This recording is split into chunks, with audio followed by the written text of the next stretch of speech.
So hello guys, nandito po kami ngayon sa may EDSA Muñoz. So may property lang po kami dito na i-visit. So bibidyoan ko na rin po. So marami pa po tayo ritong available guys. Kung naghahanap tayo ng malapit sa may EDSA Muñoz dito po sa Quezon City, pwede po tayo mag-schedule ng viewing.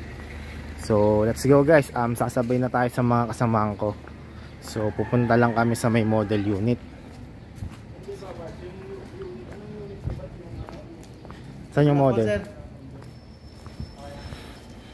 So ito po, ang dami pong units na available. Then guys, yung details ilagay ko na lang po sa may description box ng video na to. So check lang po natin dito para makita nyo lang rin po. Ito yun.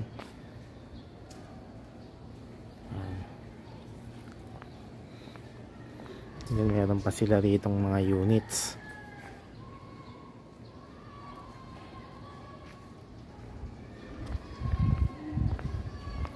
So guys, ang landmark po neto is General Hospital ng Quezon City, or yung sa may ACE Medical Center po, Medical Hospital.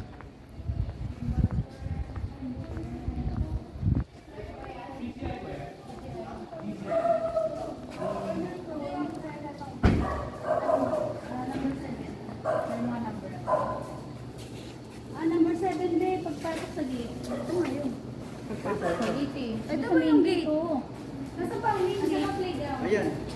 Playground. Anong main gate? Diba ito ang main gate? Ayan, playground yun. Sige, ito yung gate. Nandito tayo. Hindi ko mag-get. Ano to? Ano kasi number 7? So guys, hanapin lang po muna namin yung model unit. I-post ko po muna.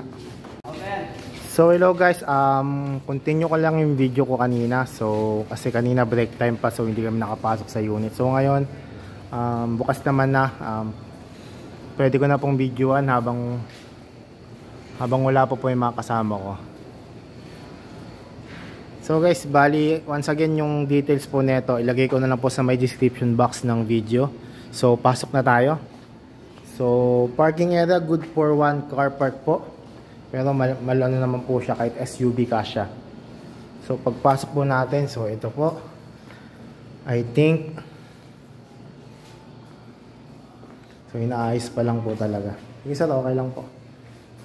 So kitchen and toilet. So powder room.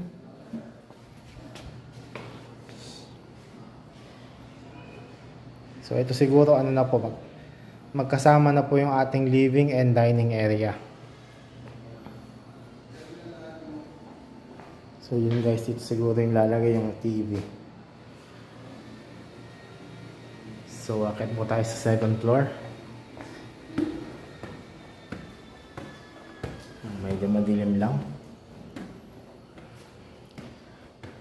Wait lang guys, ang bubuksan ko lang yung mga pinto kasi hindi pa rin ayos yung mga switch. So, ito lang po yung parang magbibigay ng liwanag.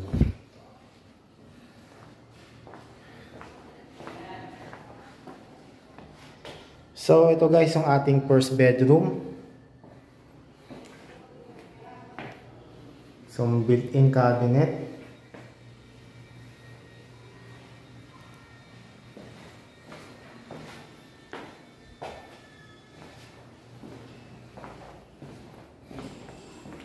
And then guys, so toilet and bath po dito po sa may 2nd floor. Madilim lang guys, kaya wala pa po kasi hindi pa po nakakapit yung mga ilaw, saka inaayos pa lang po yung mga wiring. Pero susubukan ko kung makapasok kami sa ibang unit, mag-video din po ako. So guys, 2nd bedroom. So meron tayong built-in cabinet. So I think dito pwede na ilagay yung bed. And then this is our master's bedroom. Ito po yung kanyang toilet and bath. And then ito po yung kanyang built-in cabinet.